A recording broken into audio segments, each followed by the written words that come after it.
Howdy, all of you delicious people. I'm here today to review Wolfpack, Season 1, Episode 8. So, I feel here, since this is a season finale, I feel like I need to go on and not only talk about this last episode, but then to also talk about the season as a whole, for those of you that might go on and be like, I'm going to wait to the very last episode and then binge the whole thing, because that's often what a lot of people go on and do, so that way they can watch this show at their convenience. And so... or some people are just getting to the show late because they just now heard about it, because really the advertisement of this show was basically non-existent. It was lucky that I could have even found out that this show even freaking exists. Luckily. So we would come to find that for this last episode, if I had to go on and talk using one word to describe this episode, it would probably have to be the word weird. To me, in the very beginning of this, we have like a sequence that's like, okay, what is going on here? Like, I don't know who Baron is supposed to be in these certain pieces or parts. It's a little confusing. They don't really clarify it well enough for me. We are to also go on and have to, like, after that kind of bizarrish thing that goes on at the beginning of this, we have these kind of generic investigation scenes. In all honesty, like, these investigations really don't show real fruit.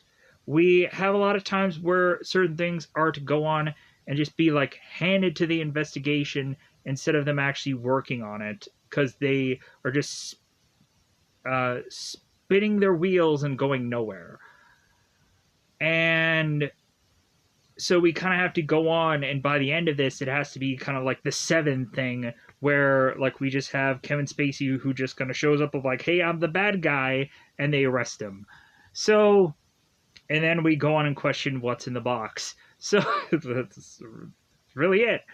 So, speaking about what's in the box, by the end of this episode, we go on to need to figure out where the second season is possibly heading. So there's quite a bit of cliffhanger-like stuff, and that could go on and just be very baffling on me, because I'm just like, okay, like, you guys must be really hoping or relying on the fact that you're going to get renewed, and in all honesty, going on and doing a bunch of cliffhanger-like things when you go into the second season, people probably won't remember what happened in the first.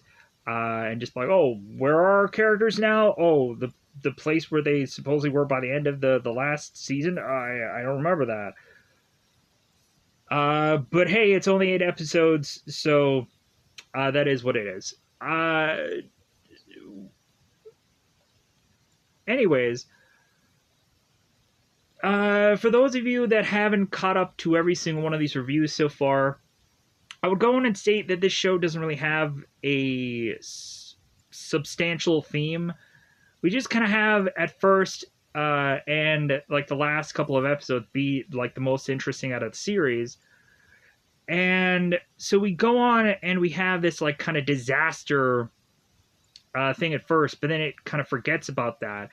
It's a werewolf show, it's not a werewolf show, and then it goes on to this investigation, or us trying to figure out a way to beat this thing that is to be overly powerful, but you just need to go on and just find a cool place to just shove a thing in and whammo. Like, again, like, a thing that at first would seem so difficult that turns around to be so easy. Like, that is to be, like, the clear thing of this whole entire season. That it's like, man, like, that plan just worked out so smoothly by the end. That they just basically are hand-fed whatever this thing is, and like, oh, okay, so you're that person now. Okay, great. So yeah, so overall, I would feel that this season is to be a solid, okay show, surprisingly. I would probably just rather call it an okay show, because it's still passable. I would have to have gone on in the beginning and probably compare this a lot to Teen Wolf. But then the further and further we go, I just am to have to forcibly much more try and compare it to a novel-like thing, because really that's the style that it delivers. And so I'd probably have to compare this more to the Twilight movies, which really I would have to only compare it to the Twilight movies because you have oftentimes a character who is barely wearing next to nothing and he's a dude. So, Twilight! We have at certain times dudes making out with dudes, and for some goofy reason, people were just like, yeah, that's what kind of like took me away from the show. And I was like, what year is this? What time are we in? Like, those things are just bound to happen. And when looking at it, like this is also not for the die-hard werewolf audience either. And so reasonably, it's just a thing to watch, especially if you're probably a Sarah Michelle Gellar fan and you watch Buffy the Vampire Slayer, and probably check it out because of that. So at least I gave it a passing grading. I could have been way more lenient or whatever, or I could have been more of a like. But anyways. With that said, I think it's about that time to just go into the teeing up part of this episode. So, we come to this episode and we have Baron, who is to be near death, coming from the last episode where knife into chest. So, we come to find that Baron is to be having, because he's near death, life flash before his eyes. But bizarrely, we go on and realize that it's not exactly his life, it's the life of other people's. And then at some point, I'm assuming it comes down to him. But again, like, some of this stuff kind of gets very confusing of who is when and where at certain points. And so I would just go on and just be like, okay, like once we get to like this sketch notebook thing, I'm like, okay, is this Luna or is it some other character? Was it Baron? Who is this person that is doing the sketch? But so anyways, I'd have to assume it's Luna because it's the only character that we don't have already have put together. But anyways. And I didn't even know Luna or Harlan actually went to school because you would never see one bit of any scene where any of them are to have actually gone to school in this entire first season. So, not quite sure how exactly they are to actually be students at this school because they've never gone on and went. You would see them in the bathroom scenes, but you would have never known that they're students at the school. So, we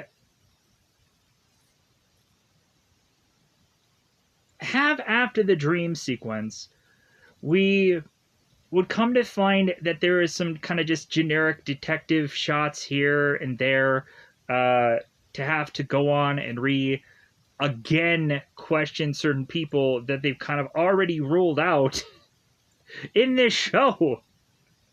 I think that Luna and Harlan, I don't think they did it. It just, I don't know, it just seems so goofy and fishy that we're kind of just going back to the same four people because this cast is just very short. So after we get to some generic detective scenes, we then have to go on and start solving the case of like, hey, here's who the arsonist is. Oh, hey, here's who reasonably Sarah Michelle Gellar's character really is, Kristen's character really is. And I was like, yeah, like you could have easily figured that out from another episode. But I would have liked it to have gone in another direction just for it to have some kind of twist. Or like, man, like this show was so much like kind of just for the most point like paint by the numbers to where it's like I immediately figured out that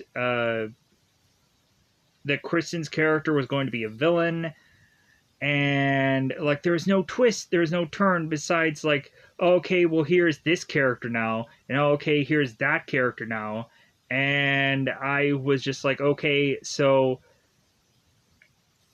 there wasn't really putting a thing together to enough to have us realize who the real arsonist was. There was never really a like thing that you could probably look back through the entire season and just be like, oh yeah, like that piece and XYZ thing all put together means arsonist. No.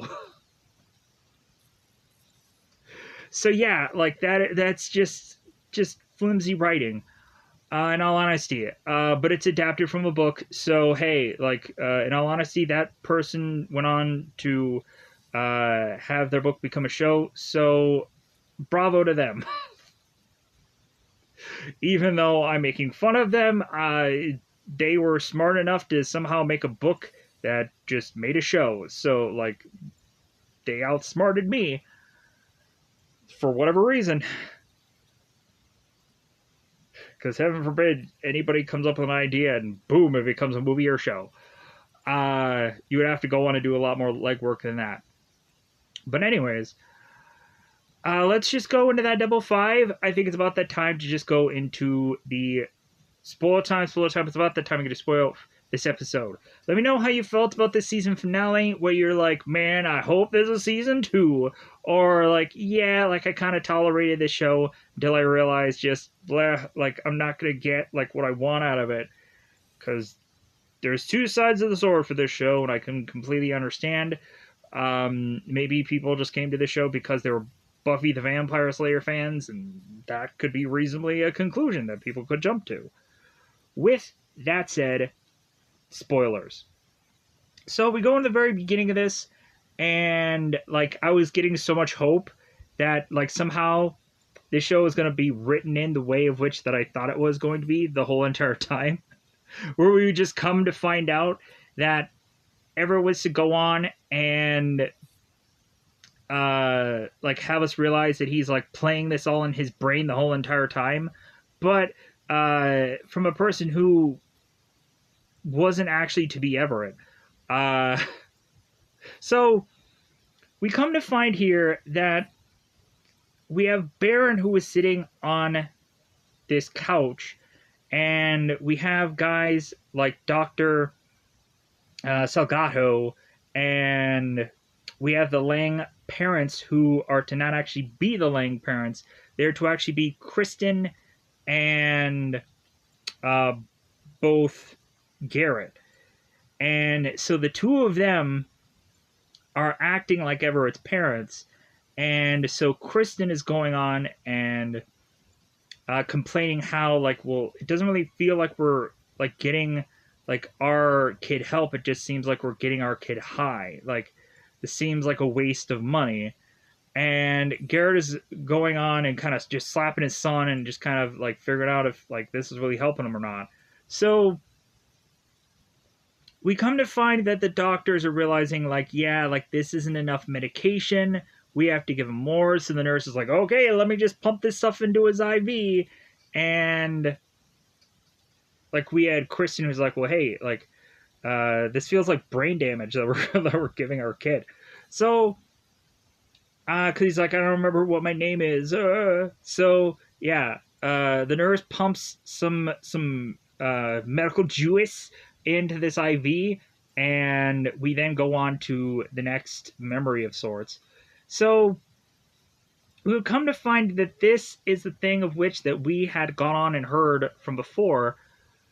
And so we have Blake, who is to be Baron here. And so Baron is sitting next to Danny. We have both Blake's parents, who are both Kristen and Garrett, who are kind of arguing in this car that they're in.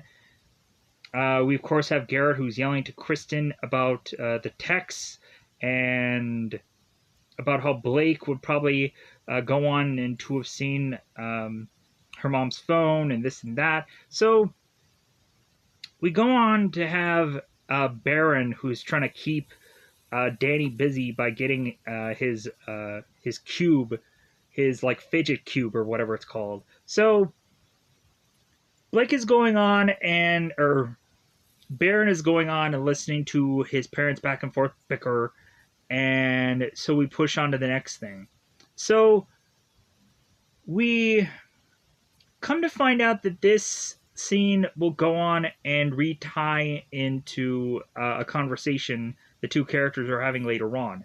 So we come to find that Harlan is making his way through the house while Garrett had gone on to drop a bunch of silver bullets and is to quickly kind of pick them up without anybody noticing. So Harlan is listening in to a conversation had by both Prisha and Garrett, and we come to find out that Luna had killed her horse and Garrett had hid that from her. So like they're just stacking up on these silver bullets because like, hey, she just killed something, like we should probably go on, and if worse comes to worse, like we might have to go and kill the both of them. And so Harlan is kind of listening to this and so on and so forth, like, well, hey, we need to be ready, and so on and so forth. Yeah, so we have, of course, Luna, who's young Luna, who's kind of walking on, and we have Harlan that is to try to comfort Luna and tell her to go to sleep. We then push on to this next scene, which I'm like, okay, was this Luna or Everett, or because this can't be Harlan?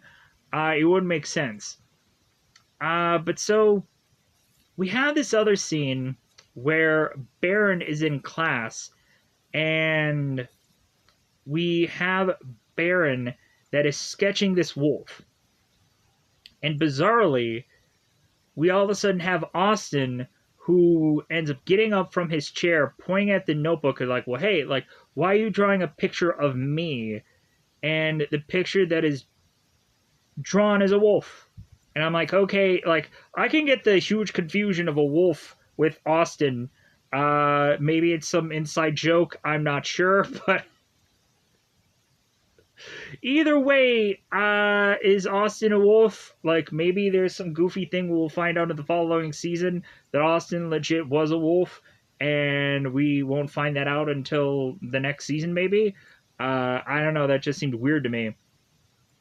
It also seems that we might have had possibly Cyrus as a wolf also, because in all honesty, like, we have this next scene that plays out, I'm like, what the heck does that even mean?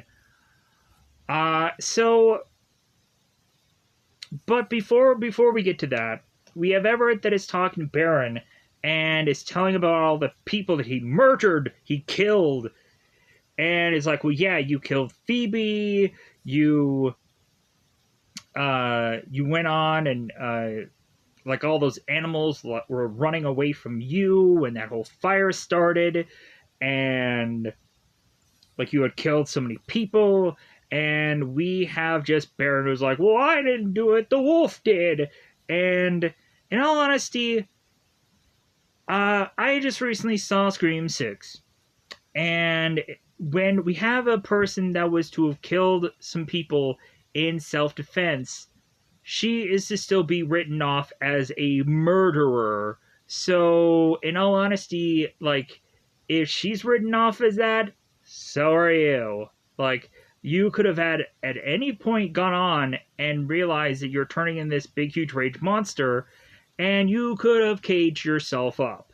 You could have gone on and sought out help to have somebody, like, put you in a prison cell all by yourself to be chained up or caged up or whatever. And you could have lived the rest of your life in just a cage where you murdered no one. But that's not the life of which that you took now, was it? But you can also state it's like, well, it wasn't me, it was the wolf. The wolf controlled me. So you were just like a passenger, and you could just kind of cop out like that, right? You could just cop out, right? The fire changed me, it did! So you weren't a big, huge rage monster at some point, and you could have gone on at any point, and before that happened, and change yourself up. Shall we go to jail? That could have been you. So, yeah, you killed people. in all honesty. Moving on. So after that, we have this goofy scene where I'm assuming Harland is talking to Cyrus, and it's a thing where Cyrus is talking about maybe Cyrus in the group that Baron is to be in, like they won't click together, and so we go on to have uh, Baron, who's just like, well, yeah, like, and I will always defend my pack and this and that. And we start to see Baron kind of bust out the teeth and the yellow eyes and possibly want to go on and attack and kill Cyrus. But we bizarrely see Cyrus later on in this episode, so I'm like, okay, Cyrus isn't dead. Like, was this just a bizarre dream that some other person had? Where does this make sense? Moving on. So, it's all a fever dream. Maybe it wasn't real at all. So, we then have Baron, who is running through the forest and meets up with young Harland. And we have the young Harland who was in the same spot he was when he was trying to hear the wolf. And then Garrett comes in and he starts popping shots into this wolf. And that, of course, is to be Baron. And Baron's like getting shot in the chest. And so, yeah, so that's where that whole scene was with all of that weird, goofy dream sequence crap. So we then have Baron, who is in Everett's bed. There seems to have been blood all over the place, as it seems that later on, Everett's dad was to go on and tell him, it's like, yeah, there's so much blood all over your room. It's that boys. So we have Baron in this bed. He is to have gotten the knife pulled out by the freezer. So they're like, well, should we pull it out? No, yes. I'm going to pull it out. And so Everett like pulls it out. And so they end up putting a bandage over the wound, but they realize that like the silver is still inside this werewolf. So, or inside Baron, so he's probably going to die from all of the silver. It's like an infection. So, like, they have to pull all the silver out of his body somehow. I don't get how that's going to work. But so, they're going on and they're, like, pressing, they're putting pressure on the wound. They're trying to figure out how, like, what they should do with Baron. Should they go on and drop him off at the hospital? What should they do? So, we have Harland, who is bizarrely having a panic attack. And so, we have Harland, who is ticked off at Everett, because, like, you're giving me a panic attack. And Everett's like, no, I'm not. Like, I have no anxiety whatsoever. That's you. That's your body. Like, don't go on and blame me for your... So, we have Harland that is like, okay, you're right. Like, it seems like you're very calm and I'm not. So, we have the Wolf Whisperer come a-calling. And so, we would, of course, have him go on to state that if they bring in Baron to the hospital, there's a possibility that Baron's secret can get revealed, or Baron's secret can get revealed as well as the rest of the group. And more than likely that is to not be a smart plan or a smart play. So we go on after that to have both Garrett and Kristen, and they have made their way to that freezer, and they're kind of doing some investigation. It seems that the security guys have no clue what really is going on here, and Garrett is still telling Kristen, so, well, hey, like, but you still haven't called in that thing yet. You still haven't, like, written that report for that thing, right? And Garrett at this point is asking Kristen to trust him. And Kristen's like, well, yeah, like, I didn't trust you at first, but then I went on and I saw you with Harlan and Luna, and I trusted you. Because we would go on to find that Kristen was to have made her way to Garrett's place and was to bizarrely like share a bed with Luna, and that was weird. Then also like Kristen is kind of looking in on Harland and is to like go on and kind of check on Garrett. And so I was like, okay, that is just creepy. Yeah, that's how it played out, bizarrely. So,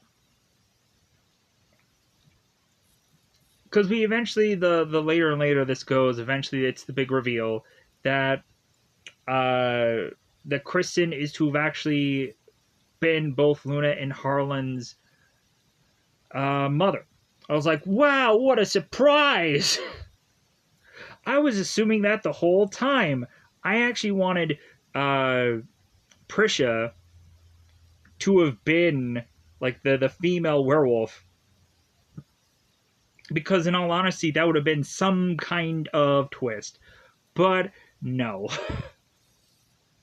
At least it would have just been like cut off guard by something in this show, because any other time I would just be like, okay, like this is how this story is going, all right, great. So we have Kristen, who is going on and telling Garrett, it's like, well, hey, I need to go on and I need to question your kids again. I need to question the Wolfpack. Like, I feel like they were doing something here. So Garrett goes on and talks to Harlan and Luna and tells them, it's like, okay, well, like, Kristen just kind of has some follow-up questions. Like, you guys can both go on and just answer, like, yes or no. Like, are you okay with that? And Luna answers, like, well, yes and no. We have Kristen and we have Luna, who is telling Garrett about that they have Baron and, like, telling him what happened. And so Garrett's like, okay, like, we'll take care of Baron soon here, but I'm going to go on and just kind of focus on, like, sending you guys off to this interrogation room so you can be asked these questions. So we have the Wolfpack going on and talking here, and we also have to realize that if Baron dies, that Everett and Blake will lose their powers. Like, they will eventually no longer become Wolfpack.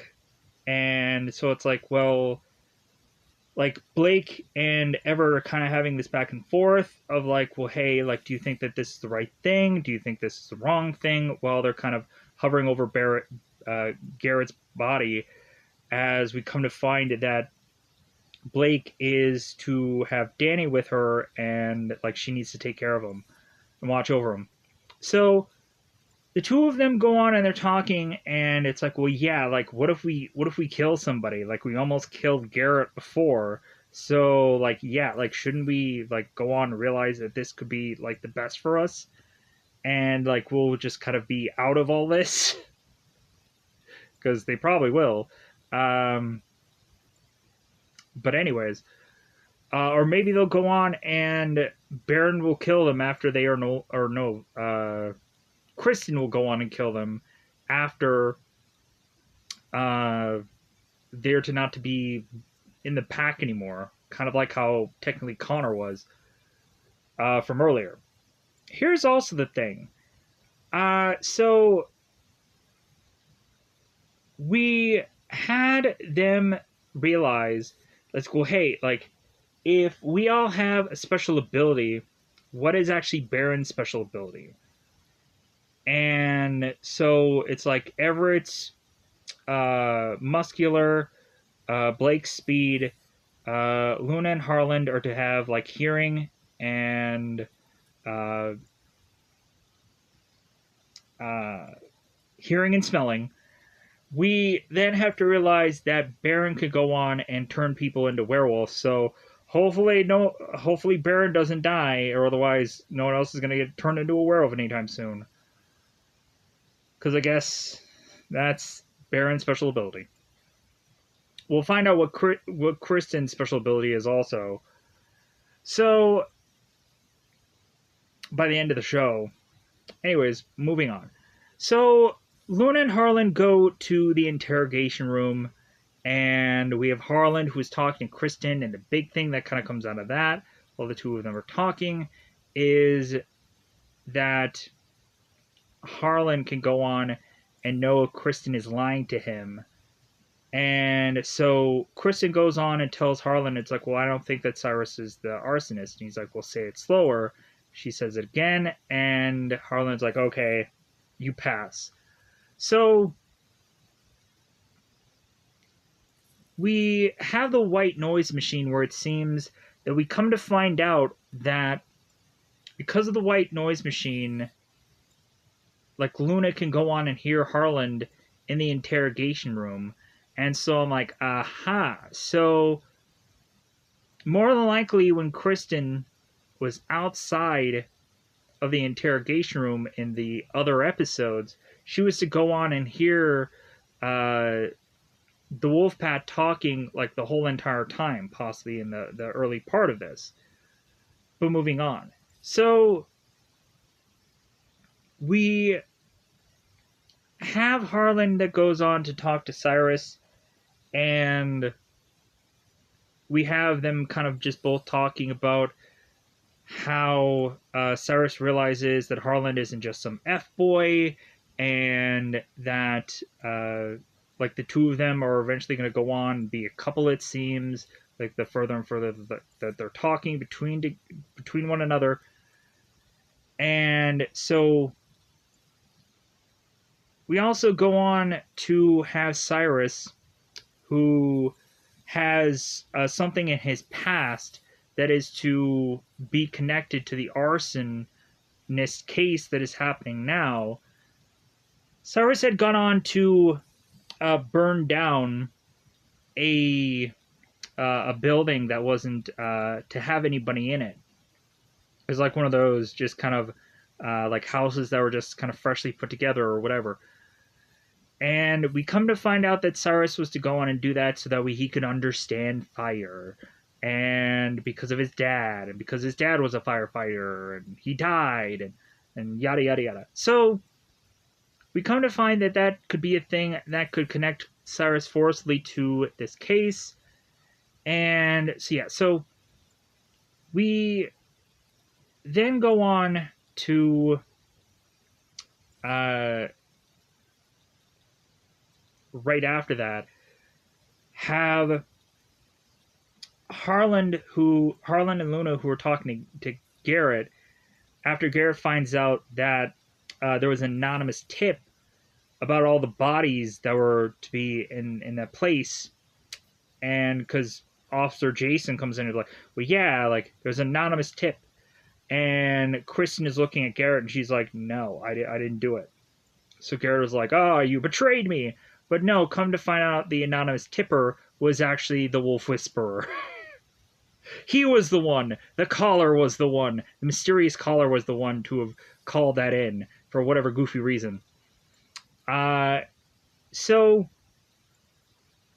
we would have Harlan who's talking to Garrett, and so Harlan is trying to have Garrett figure out a way to have Cyrus get released. And so basically, like, that's kind of what their relationship is kind of cruxed on. And so now we have both Harlan and Luna that end up going on to find that there is a recording of Garrett, and they realize that this must have actually have been from Kristen, who had given this to both Harlan and Luna, because Kristen had gone on to have caught this recording earlier on, and she played it. And that was probably another reason why Kristen was to even more so think that like Garrett is to be like the guy for the job, supposedly by the end of this episode. So we have Harlan and Luna who are to go on and replay this recording that was played in the early part of the show, kind of giving us this kind of full circle thing. And so it's the whole thing where Garrett is talking about how like Luna needs to go on and kind of find her people, and Harland and Garrett, like, hey, remember the good times? And they brought you to all those rated R films, and Garrett was the one left with nightmares, and yeah, that that whole recording. And so, like, oh, all right, so like it actually showed that he did care, that he does love them, and it's not all about like, hey, let's pop out those silver bullets and let's bang, bang, bang away. So that's a yeah, like he's just gonna murder. He's gonna murder them, and that's all he cares about. It's only a matter of time, where he's gonna realize they're all a pack, and he's gonna pa pa pa. That's what's gonna happen in the second season. That's how they're gonna play it out. So we go on to have Garrett, who is to have made it to Everett's place, tossed Baron over his shoulder, and kind of brought Baron to the hospital, and so that way Baron can hopefully they could figure out a way to help him. So while Harland is at the hospital with Garrett, of course, we all of a sudden have Harland who is talking to Cody. We come to find out that Cody is to actually be Malcolm's son. And so it seems that Cody had been given drugs from his dad, and that's how they kind of just worked things out between the two of them. So if Harlan and Luna and Garrett were to have made their way to take Baron to the hospital, we also had the scene where both Blake and Everett and Danny were all together, and they start to realize what Kristen had gone on to do. So we've come to find out that Kristen had started imprinting on a number of people. We've come to find out that Kristen would shake the hand of Everett and then shake the hand of Blake in a way of which where Blake had fallen down, and so Kristen's like, well, hey, do you need a hand? And it's like, aha, she imprinted on everybody. We go on to even have Kristen, who is to have imprinted on Danny by kind of meeting up with him, shaking hands. And so Danny had mentioned that Danny had mentioned that he had seen Kristen and shook her hand. So yeah, so we start to see like a pattern emerge with like, oh, she's imprinting on people, and maybe she's been doing that all along. She's been shaking hands and kissing babies. So like all the rest of the group makes their way to the hospital, and so what all happens here is, while after Harlan is going on and done talking with Cody, we have Officer Jason that ends up coming in and arrests Harlan, because I guess if anybody's to have a possible suspicion of murder, it would have to go on and be Harlan for killing that officer, even though it looks probably like a wild animal attack. Doesn't matter. We still have Harlan who's going to get arrested here. Oh my god, I think there's a scene that I missed about. There's a little bit of detailed scene that I think I missed. Before we get on through this.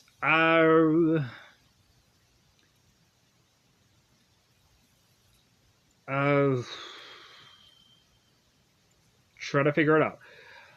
We then go on to have Lang that is talking, David Lang, that is talking to Everett. And so we have David who is mentioning that Everett had been way too aggressive with their mother, and so because Everett had finally just stopped taking the medication and stopped not being the person that was kind of cowering in fear of his own parents, we then have his parents that is immediately just like, well, hey, we're going to just send you away for 3 days and you're going to take all this medication and like you're going to be on hold for 3 days because obviously we think that you're a danger because you would hurt your mother. And Everett's like, I never laid a hand on my mother. And David's like, well, like there's blood all over your room from that boy, and so like you're going away. You're going away. You're going to be on hold for 3 days. So now Blake, we go on to have Kristen, and Kristen is to have talked to Garrett and is to state that like the feds are coming in soon because of the bodies that are lining up here. Like this is to have Kristen who's realizing like it's gonna get pretty close and I'm just gonna be out. And so I think that's the part where like Garrett asks Kristen, it's like, well, do you trust me? And that's where we get the creepy scene that comes in. So I don't know, it's either one of those goofy detective scenes.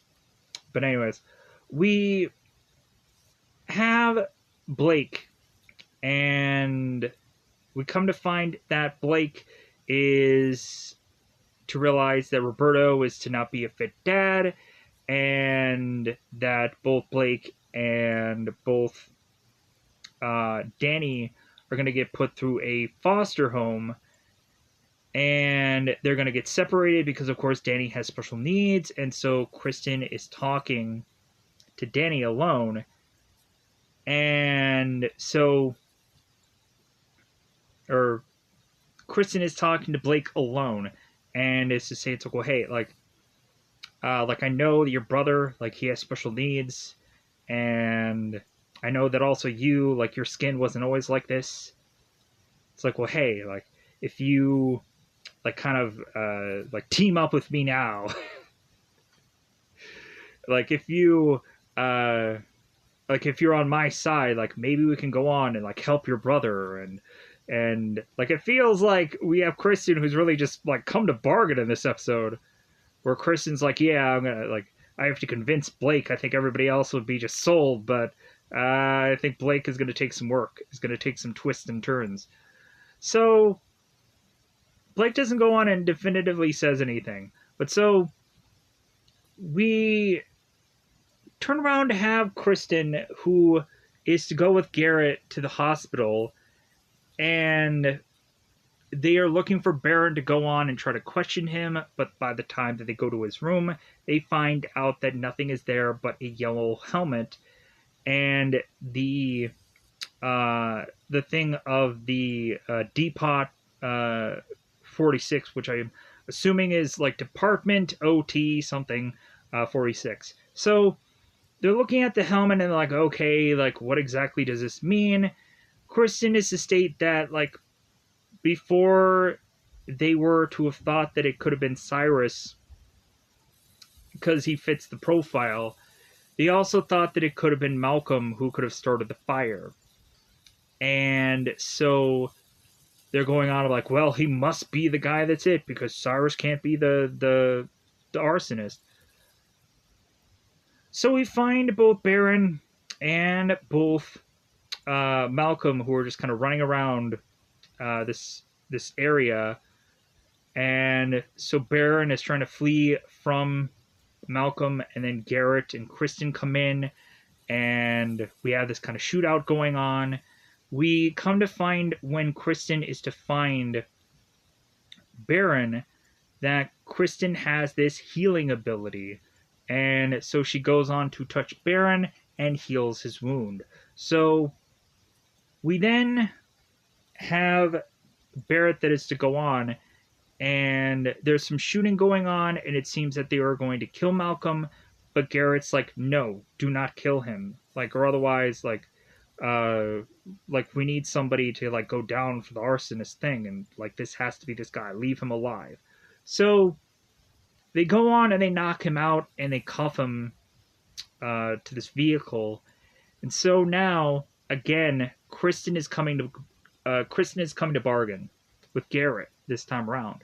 So now we have Kristen who is telling Garrett that she wants to make a deal with him to finally complete this family and for Garrett to become a werewolf. So, like, everybody is to be complete here. And we find that Baron is to be growling and having his teeth out and whichever. And so we are to go on and realize that, like, Kristen is to spell it out for Garrett. That's like, well, Baron is Harlan and Luna's brother, and like we can be a family. And so Garrett is at this conundrum of like, oh no, what do I do? And that's how we end up that's how we end up ending this episode. Let me know in the comments below if there's anything that I crucially had forgotten about. There's little bits and things here and there that I probably had spaced out about. Plus, I'd also seen this episode 2 days ago because I continue to try to do this review, and for whatever reason, it just didn't work out. So, with that said, I'm just going to get out of here. Hopefully, I can go on and find another show. There's to be some kind of supernatural tie because I like that kind of stuff anyways, hence why I went with this. So, with that said, goodbye, everybody. Bye, everybody.